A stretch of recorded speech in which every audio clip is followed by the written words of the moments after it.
Have you ever worked with or have you been a leader who's just a little out of touch, almost acting and operating robotically? Someone who makes decisions without fully understanding the impact on your team. It's not always intentional, but the effects can be devastating. Lower productivity, higher turnover, damaged trust, and even missed opportunities for innovation. So here's the hard truth. In today's fast paced, hyper connected world, unconscious leadership is no longer just a minor flaw.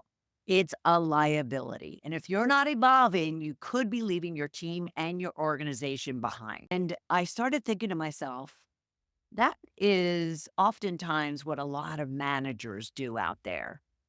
And a lot of leaders who think that they're giving their people what they need, that they're there for them, that they're present and intentional, but they're really not.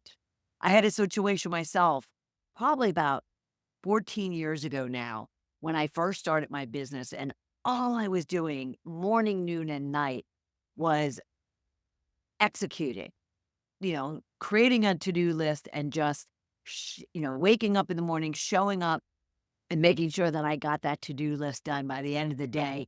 And oftentimes it went into the night.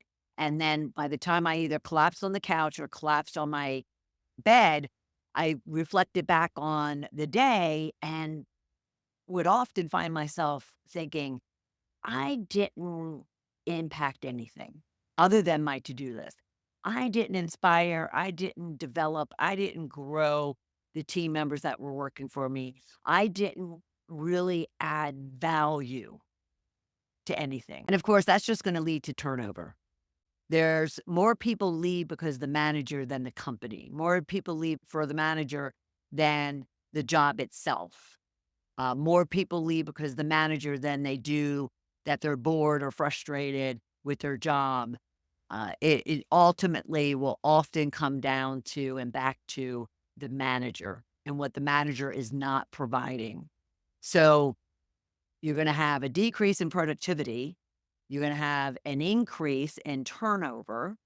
And then at the same time, all of that is just festering and creating a poor internal image of the company because many employees will start questioning the leadership, the further leadership of a company by why are they allowing this person to continue to lead or so-called lead and manage when they're just destroying the team dynamics and the workplace culture. And of course, all the things that we talked about regarding the implications and the challenges, a lot of it had to do with the breakdown of the workplace culture, of the team dynamics, of taking a functioning team and making them dysfunctional, but now we want to make them highly functional. It should be dynamic and yet at the same time purposeful if it's not scheduled.